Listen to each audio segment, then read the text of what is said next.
So for today's video, we've got another recording from one of our group calls. This is us reviewing a triage mock call. So this is a mock call from an appointment setter who's preparing to do a mock call for his next round interview. He passed the first round. Now they're going to test him via a mock call. They've given him a script to follow. And what we found is he took this script and he became very robotic, just asking the questions one after the other, not making the conversation conversational. And again, just asking the questions in sequential format instead of that natural flow that you want to see in both your closing calls and your triage calls. So we gave him some advice. We showed him how he can still follow the script, still make the business owners that he's going to be interviewing with happy because he did get all the questions in. But how do you connect and intertwine those questions in a way that makes the conversation still flow naturally? That's what we're covering in today's video. Hopefully you enjoy. Again, if you want to be a part of any of these calls, link is down in the description to jump into our remote sales community. We do a free call every Monday as of the time of this recording, at least. Have a good one. Hope you enjoy the video. Background, they said like the background for the call is pretty much supposed to be that well, first of all, what I'm saying is like you're all sales training, juggling salesperson. Oh, sorry. You're back again. Am I good now? Okay. Yeah, so it's supposed to be selling like sales training to a struggling salesperson. Cutting up. Oh. No. And yeah, so and they said the background is it's a warm lead. I called them. They were busy at the moment, so I scheduled a callback like for myself, and I reached out, and that's what the call is. Cool. And setting the appointment for the closer. Cool.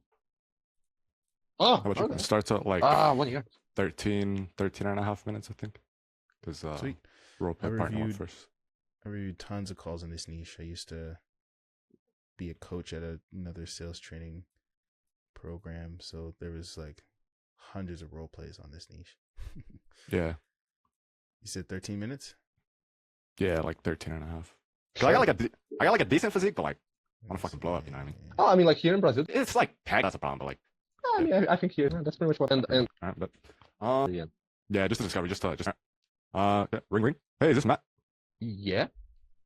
Awesome. Yeah, this is just Santiago calling from WFS Group. I spoke to you on the phone earlier for a little bit. You were busy, but you said you'd be free later, so I'm just giving you. Yeah. I remember.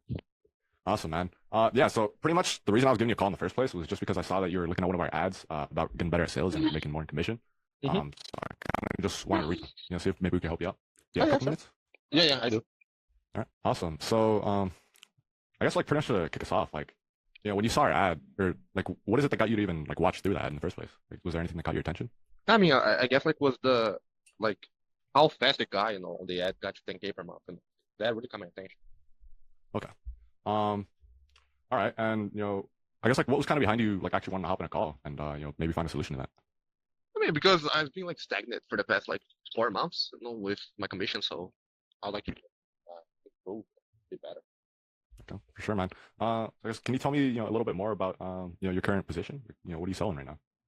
I'm selling the fitness right now, and I mean it's doing okay, but I guess like the other guys they're making way more sales than me, so like I think there's definitely potential for me to make more sales. Oh, okay, it's like fitness coaching then, right? Yes. Okay, and how long have you been doing that for? 6 months. 6 months. Okay. And was that like your sales job or just from before that? Oh no, like I got into high ticket. It's been like 2 years, so like it's been a while for now. Oh, okay. All right. And it's like I guess like in your previous position, like what is it that caused you to like actually hop into fitness coaching? For selling. I think like it was a friend who referred me to the offer. Okay, sure. And like if you just don't mind me asking real quick, like you mentioned you're a little bit stagnant. Like how much are you currently making in commissions? I mean it varies, but like on average it's like 4, maybe 5K per month. Okay, for sure. I guess like do you have any like specific things that like you think you already know you need to work on, or is it kind of more like you just want to get better and you don't really know necessarily what you have to work on specifically? No, I guess like it's probably going to be the objection handling part, definitely. Okay, for sure. And like have you done anything in the past to like improve your sales skills? I mean I've researched and like watched some YouTube videos so far. Okay, but have you like invested in yourself in any way, like in any type of course or training or anything like that? No. Okay. Has there been like anything kind of holding you back from doing that? I think it's just like more the matter of actually having the time. So far, one thing I would advise here, which is not as big a deal for the setting call, but it does make a difference. It's kind of like we were talking about Monday. It does make a difference for how you're able to present the next step, how you're able to set the call. Right now, it just kind of feels like you're asking questions, right, on your list. You're trying to gather specific information. Like I said, not a huge problem for a setting call, but there does need to be at least a little bit of probing to have a little deeper understanding of the problem, so that when you're setting up the next call, you can use that information to like hype up the person that you're speaking to next. Like if they're struggling with objection handling, I want to make, let's say you, Santiago, let's say you're the closer and I'm the setter. I want to let them know like, hey, you should get on with Santiago. And again, sometimes you won't know the closer, but you could say, yeah, get on with one of our advisors. I mean, objection handling is something they specialize in, and I'm sure they'd be able to give you some awesome tips on, how to XYZ. And the reason I'm struggling to say anything is because I don't know what he meant by objection handling. What objections is he running into? What are the ones that he's struggling to overcome? What specifically does he mean by struggling with objection handling? Is he not closing people? Is he getting deposits and they're disappearing on him? Or is he getting ghosted? What is he actually struggling with? So that way I can tell him with specificity that we can help him. Right. Yeah. That's where trust comes in, is when they know that you're speaking directly to them and to their problem. Does that make sense? Yeah, you're right. I definitely should have asked like what specifically. Like, hey, so what kind of objections are you struggling with, or what about objection handling is causing you to be stagnant? Well, I just keep running into that spouse objection. Then I can be like, hey, spouse objection is something we specialize in over here. We can definitely help you with that. You know what I mean? And as far as the like rating off a list, I kind of was doing that. They give me this like framework of 10 questions that I have to ask. Is it this one here on the you sent in the chat? On the skills assessment? There's like a list of questions that they said I have to ask when I do the mock call. So this is skills assessment. So what's behind you wanting to schedule a call? Are you comfortable? How much you're making? Tell me a little about your current position. So the way I like to see it is kind of like, you can add extra questions in to fully get the answer behind this, right? Mm-hmm. So you definitely want to include the questions they ask, because you don't want to change the framework, because they're going to hire you because you're moving, like you're speaking in the way that they want to see. But if you just read off these questions, what differentiates you from anyone else they're interviewing? Yeah, that's true.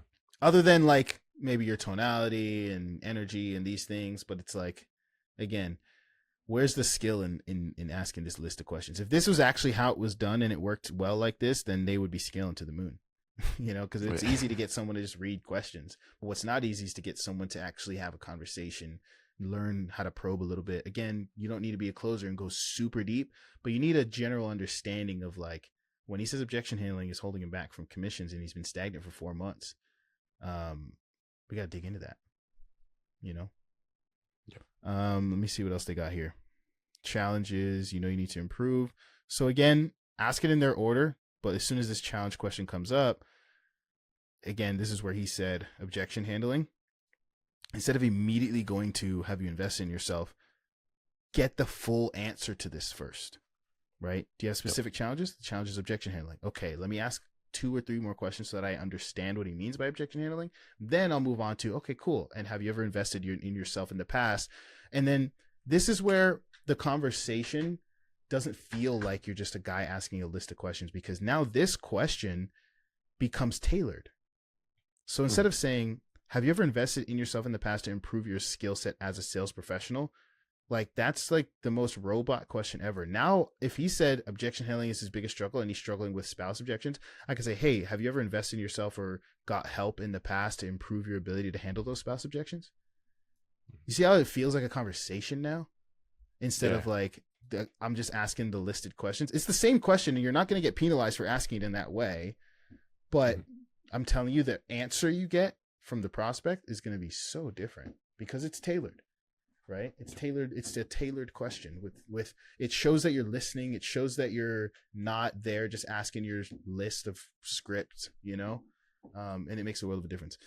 If you go to solution, you've been in sales for XYZ. Why is this something you're now wanting to focus on?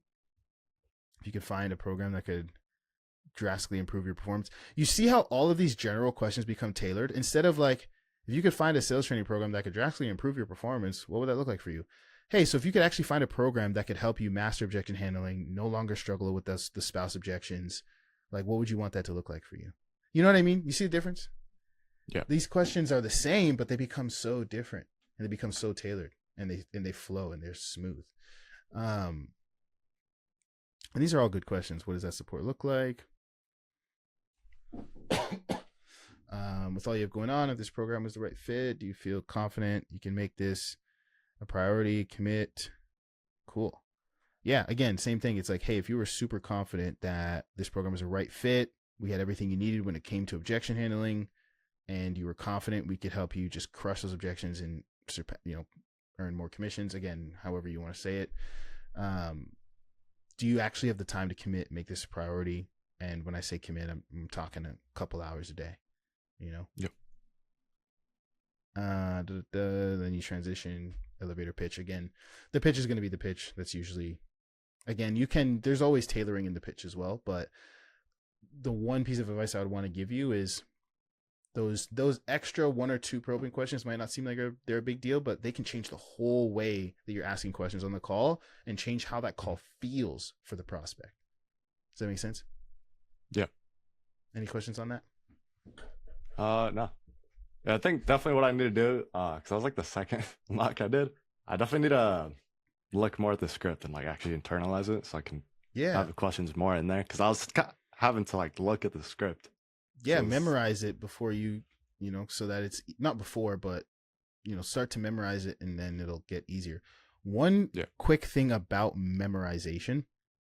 A lot of people think, they gotta, they're gonna just have the script in front of them until it's memorized. But the way our brains kind of work is if you never give it a chance to try to use memory, it just never does.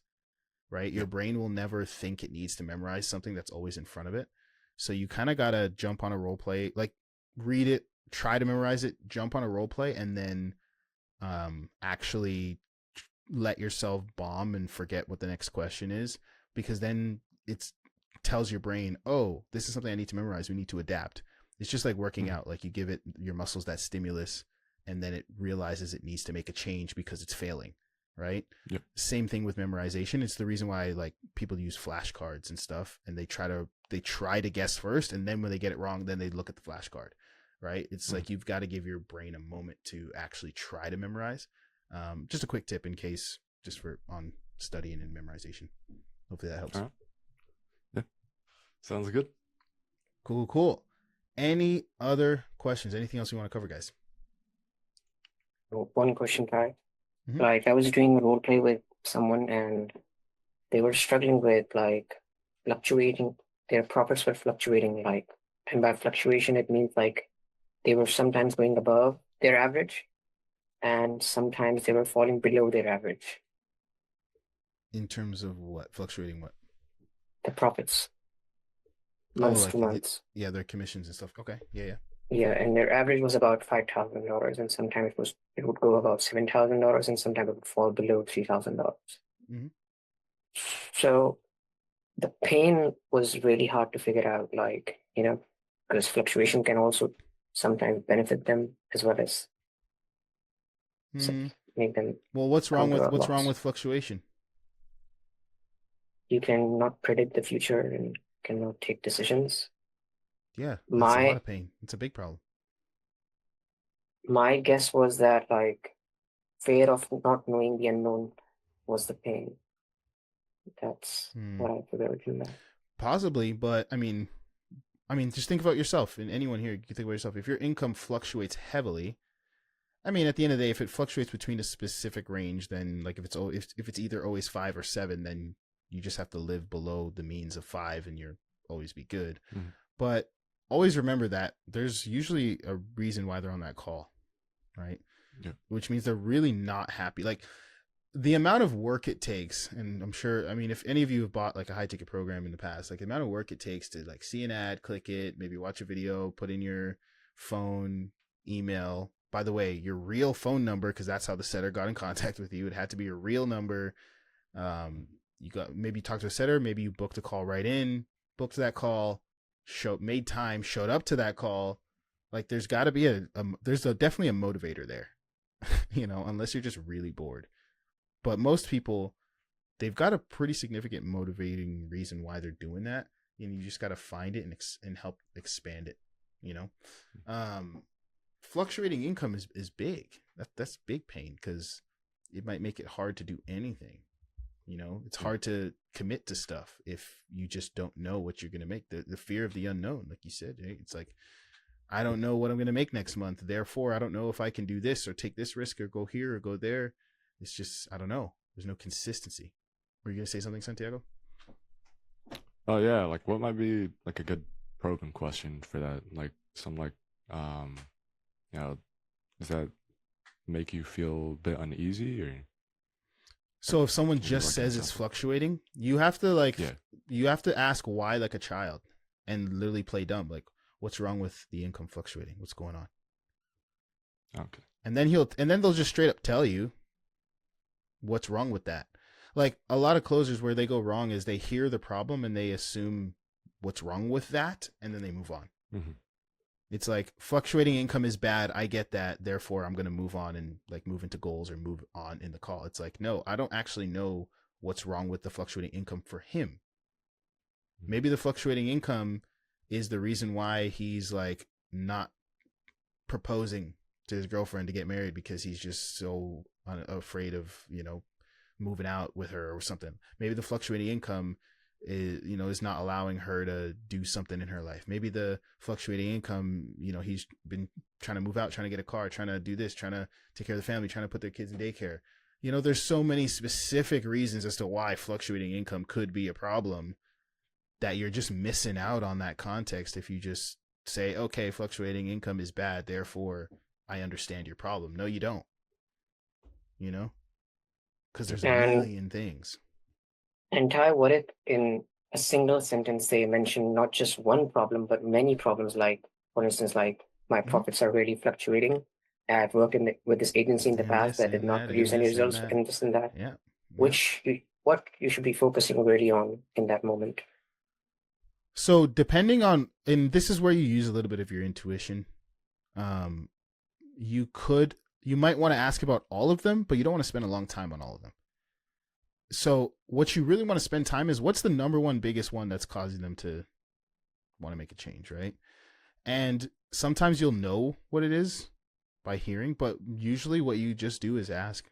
And of all of that, which one would you say is the biggest problem for you right now? Which one's getting you the most? You could ask a little bit, hey, when you say this, what did you mean by that? When you say that, what did you mean by that? When you said that, what did you mean by that? Okay, and out of all of those things, which one would you say is the biggest struggle for you right now? Or which one's bothering you the most? Which one's causing you to want to reach out for help the most right now?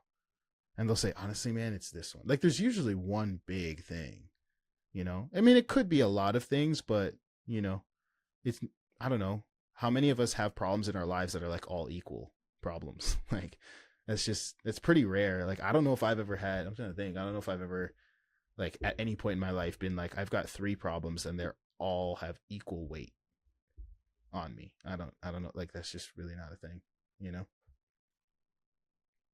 So find the biggest one, help them solve that one.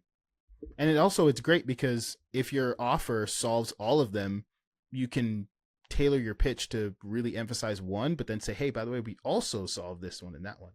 And they're like, wow, this is awesome. This is everything I need, you know? How I handled was like, I listened like they were being scammed by this agency in the past. I kind of placed that into the pitch when I made the pitch. So that's why you're looking at agency, because I also inquired how much they spend on that agency. I also mentioned that in the pitch as well. So you can just kind of like place that later in the pitch as well. Yeah. Because usually when I pitch, I place all the problems that they have highlighted for me in the pitch. Yeah, you want to tailor that pitch. The pitch should be an explanation on how your specific offer solves their specific problems, and how and as a bonus, even how it's different from the things that they've tried in the past as well. Then they're going to be like, okay, so this solves my problems, and it's something like I've never done before. It's different, it's unique, and it's specific to me. That's when people are like, okay, this is exactly what I need. And when you master this part of the pitch and just doing the discovery so that you can formulate your pitch, the only objections you'll ever get anymore is going to be logistics and fear. That's it. Logistics meaning they actually just don't have the cash in the bank, or they actually like their lifestyle just doesn't fit with, what's going to be required to do the work to get results, which that's very, very, very rare. I don't think I've ever not closed a deal to that one. Like, that's so rare. For me, at least, there's just, people make time for what they care about, but logistics is usually comes down to like the financial stuff, or it's just fear. For me, when my experience taking sales calls, once I kind of figured this part out, those are the only two objections I ever got. Don't have the money, or I'm afraid to do this. Mm-hmm. Because you're asking all the questions and you're tailoring the pitch specifically for them. And if it's not a good fit for them, like it's just the wrong person on the call, you're not pitching. You're just telling them that you're not, like, this won't make sense for you, which again, if you're a company with good marketing, that should be very rare, if ever you get people that like all the way in. Reza, you had a question, man? Yeah, I had a question. In one of your videos, you mentioned something like open wallet conversation. Yep. I didn't really understand it. Cool. Yeah, open wallet conversations are awesome. I've closed so many deals doing open wallet conversations. And that's what I mean when I say like the only like objections would be like they just don't have the money, and the way you discover that is through an open wallet conversation. The way it works, it's pretty much just finding a way that they could afford it if they're committed to doing the thing. And it's pretty much just like finding a way to do a payment plan, So open wallet conversation, the way I like to do it is, so we pitch, they object financially, I just can't afford it. So I'll isolate. You've probably heard this a million times, pricing aside, this is something like this. So the way I like to handle objections, again, I like frameworks. I don't like scripts. So I like to do, in my mind, it's 3 steps. You've got service, logistics, and emotions. Okay. You have to get service out the way first. And the reason I do it in that order is because if like service means they believe that what you're selling will actually help them get the results they're looking for. Right. And if they don't believe that the service works, it doesn't matter if the logistics make sense, and it doesn't matter if the emotions are in check. Like, it does, nothing else matters. If they just don't think you can help them, then they're not going to move forward. So you got to get service out the way. Once service is out the way, where they're like, yes, I believe that this will get me results if I do it. Cool. Service out the way. Now we've got logistics and emotions. Logistics meaning time to do it and money to afford it. You know what I mean? So if they just can't find the time to do it, like to do the work, if it's like a done, like do it yourself type of thing, or if they just like, they literally don't have the money in the bank, other sales trainers might say like, oh, make them find it, make them take out a loan, make them sell their car, like if you want to do that, you could do that. That's can be ethical and can be unethical depending on the offer and what you're selling. So I'm not going to say as a blanket statement, like, you know what I mean? Some people, my rule set is if you're in a worse off situation from buying this, you shouldn't buy it. Plain and simple. Like, you should, whatever you're buying, it should put you in a better situation. Plain and simple. So use your own ethics and judgment on that. But again, then you have the logistics. So, and the reason why that's second is because if they believe the service, cool. They just don't have the cash in the bank. It doesn't matter if they're emotionally afraid to make the purchase or not, because they don't have the cash in the bank, right? So we got to get out that way. And once that's out the way, the only thing left, which means they believe in the service, they have the time and the money to do it, but now they're just afraid to make the purchase, then we handle that. And the reason why I say it in that order is because if you haven't confirmed that they believe the service and you haven't confirmed that they have the cash in the bank and you're just handling their fear, the fear's never going to go away because of these other two things. So like you're going to handle fear and then you're like, okay, now I'm not afraid to do this anymore, but I actually can't afford it. It's like, it just doesn't make sense. It won't work. So you got to handle the objections in that order. So when it comes to pricing objection or concern, or just they don't actually have the cash, I want to confirm they believe the service is for them and it's going to work out, right? So, hey, cash aside, whatever, investment aside, you believe that this is exactly what you need in order to get XYZ results. Yes. Okay. So when it comes down to it, it's really just not if we should do it, it's how we can get it done based off of the finances you have available to make the investment. Again, there's a million ways to word it, but then I'm going to say, hey, so is it a matter of you don't have the cash, or is it a matter of I'm just a little bit nervous or afraid to make the investment? However you want to ask it, you're just going to figure out, like, is it just the fact that you don't have the cash? Yes. Okay, cool. So now they just told me I want to do this, I just don't have the money.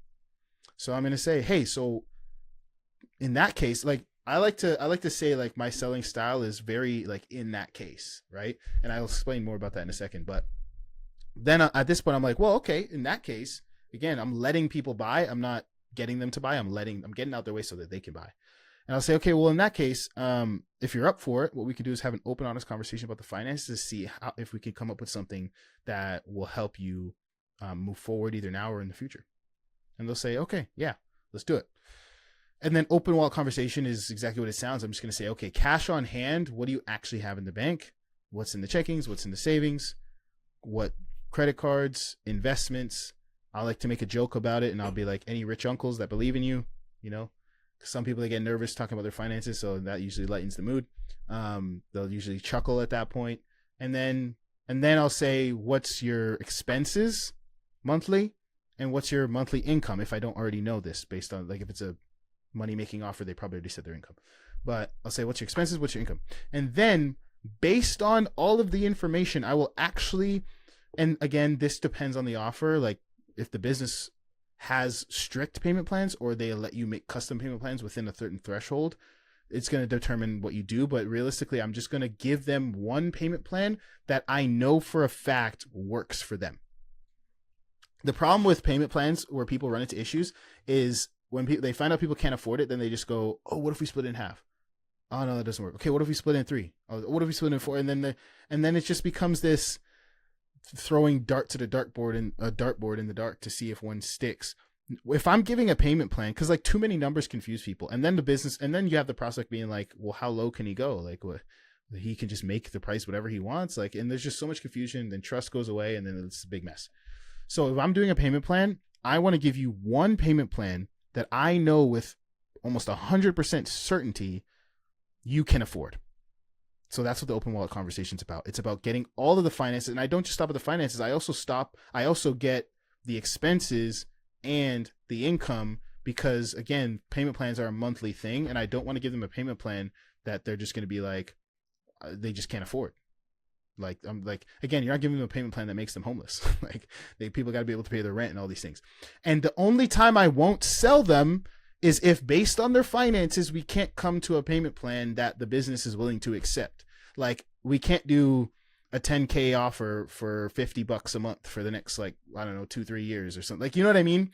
Like, if the payment plan just won't work, then it just won't work. But that doesn't mean I'm just going to end the call there. I'm going to talk to them about possibly coming up with, again, I didn't lie. I said, let's come up with a plan that works now or in the future. So maybe we'll talk about saving money over the next 6 months, 3 months, a year, so that you can come back and do this in the future. This is where you can build your pipeline. Everyone should leave the call having gotten value in terms of, I know exactly what to do next. For some people, it's going to be, I bought. For some people, it's going to be, this actually isn't a good fit for me and I should go do something else. For some people, it's going to be, this is a great fit for me, but I can't afford it. But I know exactly what I need to do to save up over the next 3 to 6 months so that I can afford this and I'm going to come back. I've closed deals where they came back 6 months later because I made a plan where they were going to go drive Uber to save up the money to join the program. And then they went and they did that and they came back and they bought. Right? So again, it's about building. You can use this as a way to also build your pipeline. But it also helps avoid all of that awkwardness because once I give them a payment plan that I know works, pricing is no longer an objection, and the only thing left, they agreed to the service. What's the 3 steps? They agreed that the service is what they need. They agreed that it's just price, and if they could afford it, they would do it. So we made a payment plan that they can afford. What's left? If they'll either buy, or there's going to be fear. And that's where all of those, like you see on YouTube and on Instagram, TikTok Reels, that's where all those word tracks come in and analogies and stories. But when you try to do those stories before you've actually gotten the logistics and these things out of the way, it just doesn't work. You know, that's where word tracks can help you. I'm not saying these things are bad or you should never learn any of them, but they help you in a specific context, and they're not this like magic end all be all that as soon as you get the objection, just go through this word track. Right? Because it depends. Why are they objecting? Right? But that's where like the analogies come in and stories and stuff like that. If it's when it's emotion, but everything else is isolated. Everything else is removed. Does that make sense? Yeah. It's crystal clear. Any questions on that? Did I hopefully I answered about the open wallet? Yeah. It's clear. Yeah, I understand it completely right now. Sweet. And if you go, I don't know exactly which ones they are, but there's examples. There should be role plays of people doing it in the live call section in the course. There's a lot of videos though, so I don't know. I think I might have titled some of them Open Wallet, but that's pretty much it. Like that's how it goes. And again, if you look at other sales calls, you'll see that's how most people go through the Open Wallet, right? And if I were to add any other things into that I do, not many people go through like the monthly expenses and income, but I definitely want to add it because if they say, this is what's in my bank, and then you make a payment plan based off of like just what's in their bank, then they go, but I can't afford that. And now you have to give them like a second payment plan, and like you can't, like once you're making 2 and 3 payment plans for them, now it's just you get to this place where you just seem desperate and it's just a mess, you know. One payment plan that you know works. Gather all the information. It's like a doctor. What does a doctor do? He diagnoses everything first and he gives one thing. Like, would a doctor ever prescribe a pill and then you'd say, but actually I also feel this, and he goes, actually it's another pill? Like you'd be confused, be like, doc, which pill do I take? Like you've offered me 3 pills now, and now I'm confused. And now I don't trust you anymore because you're just so quick to throw pills at me. You know what I mean? How would you feel if your doctor moved like that, right?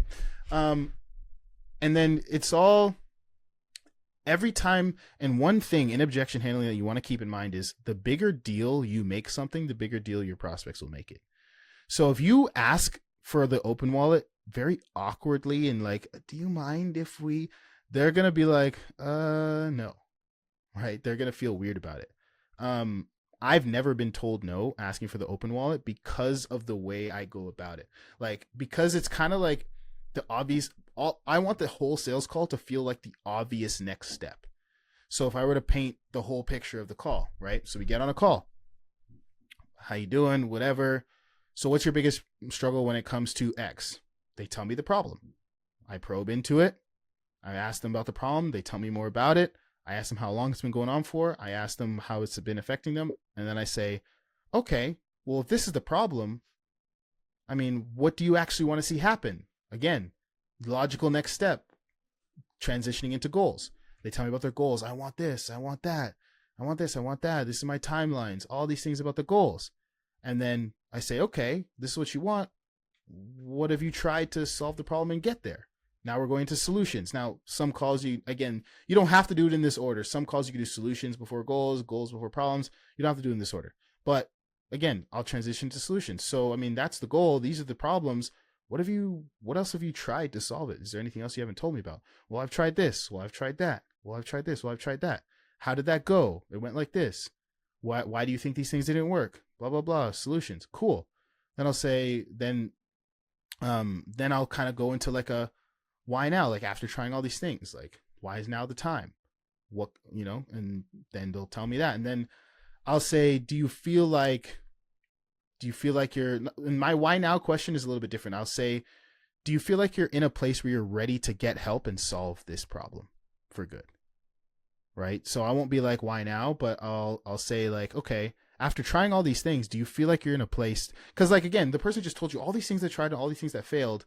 So the logical next step would be like, I mean, like, are you willing to keep trying pretty much? Right?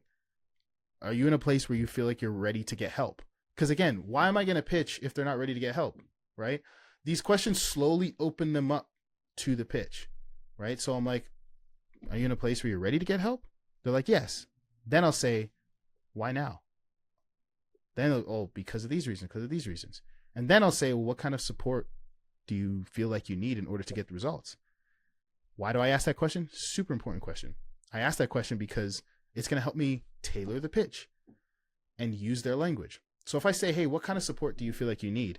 And they go, I just feel like I need like one-on-one attention, support, all of these things. I'm going to be able to use that in my pitch and say, hey, part of what we have is one-on-one attention, support, and I'm going to use their specific words because that's how they understand it. That's another thing that we can talk about either another time, but we'll get into it. But now after I'm asking them that, I'll say, hey, is now, so I'll go, are you ready to get help? Why now? What kind of help are you looking for? Okay, can I give you, and then can I give you my thoughts? Sure, give me your thoughts. Well, and then I'm going to give them, this is how I transition to the pitch. Then I'm going to give them a little overview of what I think makes sense that they need to do to solve their problem and achieve their goal. And I want to get their agreement. So I'll be like, okay, well, my thoughts are, Santiago, I feel like this is, you mentioned you had these problems. And I think what you really need to do is this in order to solve it. And I think once you do that goal you had, I think we can definitely achieve it. Again, actually tailoring it and saying all the things. And I say, what do you think? And now you're like, yeah, honestly, if I just had that kind of help or if I just did that, yeah, I agree. I think I would hit my goal. So, okay, well, in that case, I mean, that's what we specialize in. Would you, if you're down, I can walk you through step by step what it would look like to work with us in order to execute those things so that we can get you to the goal. Sound good? And you're like, yeah, lay it on me. Now they're super receptive and open to the pitch. What do most closers do? They'll do a discovery and then they'll be like, okay, cool. I got all the information. Ready for the pitch? And then like, it's just like this blindside thing where it's like, you go from like discovery mode to like full on pitch mode. When you do it this way, it's a transition over and they're super receptive to what you're saying. And you're saying, okay, cool. Well, in that case, cool. If I walk you through how it would work with us, they go, yeah. And I go, okay, cool. Well, first thing we're going to do is this, because remember how you said you struggled here and you really wanted, this is how we're going to solve that. And once that's solved, next thing we're going to need to do is this because of XYZ reasons. And I know you said before that this was like a really important thing for you. So we're going to make sure to XYZ. Make sense? Cool. And then finally, we'll be able to blah, blah, blah, blah. That's going to end up in the result that you're looking for. How does that sound? And they're like, oh man, that's exactly what I need. Yeah. Do you feel like that's what you need in order to get to the goal? They're like, yeah. I mean, you laid it out. This is perfect. Then I'm like, cool, man. I mean, no other questions? No. I mean, the only other thing is to, I can walk you through what onboarding looks like and we can talk about making the investment with us today and then we can get you rocking and rolling. Sound good? They're like, cool. And then I'll talk again, and then I'll talk about the onboarding, drop the price and go from there. But you see how everything is just like the call just feels, it just flows and it feels like everything is the logical next step. Nothing's abrupt. Nothing is cut off and like out of nowhere. Everything is just a logical next step flowing into the next. And that's what helps your calls be super, super smooth. That makes sense? But like you said, where can you find scripts like this? Yeah, it's in the classroom. It's in the classroom. But yeah, does that make sense to you guys? It's almost structured in an invisible way. And people just feel like you're just having a conversation when done right. Like when you do this right, people just feel like they're just talking to you, and there's so much trust that gets built. Right? Santiago, you had a question, man? Yeah, I was just wondering, like, because you're talking about the financial objection, like, how should you go about, like, as a setter, if they ask you how much the program costs or whatever, like, while you're setting them? Yeah, give a range. Usually is what I would do. So, Okay. it depends on the company and the ranges they have. Like, let's say they've got 5K to 10K or 1K to 5K. I would say, yeah, it really just depends on the level of support you need. But we have services ranging from this to this, you know. You don't want to, and if they're adamant about like, okay, but what's the main program? Like, just tell them the investment and be like, hey, if it does make sense for you guys to work together, it would be around X. Because at the end of the day, if it's an amount that will totally scare them off, like you don't want to book them anyway. So, Okay. you know. Yeah, I was wondering because I was like, gosh, I maybe just try to dodge this a little bit, be like, and that was like, that's you know. like, that's been the style for the last how many years in this industry, but the market becomes more and more and more sophisticated, and people are looking for trust at the end of the day. Mhm. And whenever you're thinking, what should I do in this situation? Just think like, what would I want to happen if I was the prospect? Okay. You know? Yeah. What kind of response would I want? Would you want them to try to hide it and be sneaky about it? Or would you want them to just let you know? You know what I mean? So, and there's arguments to say, oh, but less people could buy because, I mean, hey, maybe they could have did an open wallet and helped them figure out a way to afford it or something. But the amount of people that will do that, again, and this depends on the offer, so, you know, don't take this as law, but it's probably not so many that it's like going to destroy your set rate because you're telling people the price. Like, you know what I mean? I actually had an offer where I was a closer, but I would do pre-calls to confirm my call and have like a little 5 to 10 minute triage before my call. And on that triage, I told everybody the price. Oh. And then I also, at the beginning of the call, told them the price at the beginning of the call. Right? Did like, you end up like losing a lot of calls because of that? Or? No, we also canceled people. Like, we also had it in the form, like, hey, it's going to be a 4-figure investment. So they did pre-cancel some calls before it ever booked with me. So maybe, but like they already said yes to the 4-figure investment thing when they filled out the form. So, but I mean, we had a 60-something% close rate. So it's like, could the close rate have been lower, but money overall higher? Maybe, but you know what I mean? It's like, yeah. Again, it's also, not going to ruin stuff, but yeah. Yeah. I think they had mentioned in like the training video they had sent for the interview or whatever, they'd mentioned, I think, not to say the price. So in that case, like, yeah, if they said not to, then don't, you know? Yeah. How should I go about that though? Like, yeah, I don't really know. You don't say I don't know. Just say it really depends. Just say it depends on the level of support you need, and your situation is specific. And I always like to frame things in their benefit, because no one wants things to not be in their benefit. And I would say, I used to say something like this when this came up and I didn't want to say the price. I'd be like, honestly, Santiago, it really just depends on the level of support you need. And I'd hate to like give you the wrong investment or something like that and then have you, you know, confused. So yeah, when you jump on with Waji, you guys will have a conversation. And if it even makes like, I don't even know, if it even makes sense for you guys to work together, then you guys will cover all of that. Sound good? Yeah. And like, nobody's going to be like, no, I want you to give me the wrong price. Like, you know what I mean? So yeah, like every time I've said that, they're usually like, oh, okay. Yeah. Makes sense. You know, again, the bigger deal you make it, the bigger deal they will. So if you're just like, oh yeah, I mean, I would, you know, and you just go into it smoothly, be good. And that's why when I was telling Vitaleka before, the first thing you want to do is just get comfortable with conversations. Just get smooth. Just get, you know, comfortable with just talking to people and having these conversations and asking questions, you know. That'll take you a long way. Cool. Any final questions before I let you guys go? If you could just quickly, like, could you just maybe try to help me how you might go about the elevator pitch that they put in the script here? I was a little. Sure, let's take a look at it. Yeah. I think I'm gonna reopen it. Let me see. Here it is.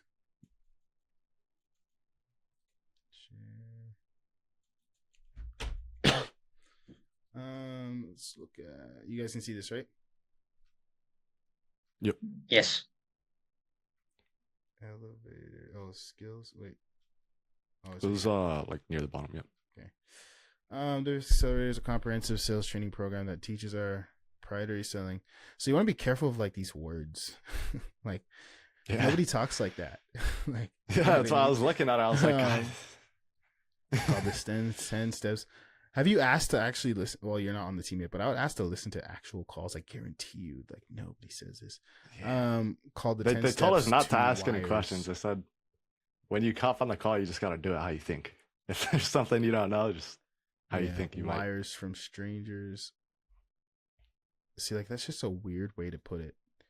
10 steps to wires from strangers. It's like wires meaning like a wire transfer, like you're getting paid, but like nobody speaks like that. I'm gonna teach you how to get wires from strangers. Yeah. Anyways. Should there maybe be some like so basically our sales accelerator is a sales training program, and it kind of goes over our sales framework, and also we can help you improve your pitch, and it's all in the energy. It's all in the energy. So like, hey man, based on everything that you shared about X and wanting to Y, dude, I definitely feel like our program could be a good fit for you. Cool if I share a quick overview of how we help people get there and we could see what makes sense? Sure. Mm-hmm. Yeah, man. So pretty much it's WFS Sales Accelerator. It's our full coverage sales program, teaches you, our sales methods, our ideology. We kind of call it the 10 steps to getting wires from strangers. Biggest thing, it's kind of different from other programs because it teaches you more modern selling techniques, helps you simplify the sales process, but we really have a focus on leveraging human psychology, right? It gives you education, gives you a framework, also equips you with everything you need to design pitches. And again, what is this? Highly converting sales material, but you get it. You know what I mean? Like you don't got to word for word it. Just kind of, find your way of presenting it and get all the main points. But you want to sound natural. Like if I had to say, hey man, WFS Sales Accelerator is a comprehensive sales training program that teaches our proprietary selling. Yeah. Like the thing is, if you haven't been talking like that the whole conversation, they know that you just turned on script mode. Like, you know what I mean? Yeah. They're going to be like, all right, this guy just turned on this. Like if you're just there like chill, being like, hey man, so how you doing? Da-da-da, da-da-da. And then all of a sudden you're just like proprietary sales selling framework. They're going to be like, whoa, So yeah, for me it was like every time the times that I got to create highly converting sales material, I was like, what does that even mean? It's like I mean, I guess this might be like pitch deck stuff. It's like, so I'll just be like, yeah, but we also we help you design your pitch, we help you create like high converting sales material. And, we help you manage your pipeline so that you can get way more commissions and you can get more commissions with less calls. And honestly, our system is just overall makes selling a lot more effortless. Again, like, you know what I mean? Just find your own way to say it. Just practice it like a million times so that it just rolls off the tongue. Like this is the first time I'm ever saying this, but just practice it like a million times so it just rolls off the tongue. And it'll be a lot easier. You know what I mean? Yeah. And maybe like for the objection example, I could be like, yeah, and we have a section that's like dedicated to objection handling that could probably really help you out. I don't know, something like that. And just say it with like vigor, like you have confidence. Be like, hey, we've got this section on objection handling. I like how it zoomed in right there. That's perfect. We've got this section on objection handling that it's awesome. It's really gonna help you out. Like, you know what I mean? That's just say it with confidence, belief, and that'll go a long way. Okay. Yeah, and like in the training video, they put like emphasis on like a personalized pitch. So I think I need to focus on that part. Yeah. I guarantee you they do not want to just hear you rope on this. Yeah. like I guarantee that. There's just someone no started way. talking to me like that, I would not. That's what I'm saying. Like, would you book a call if you heard someone just automatic? Like, it's like, all right, That's the pitch. Got it. That's you might as well have texted it over to me. You know, it's like so. Yeah, man.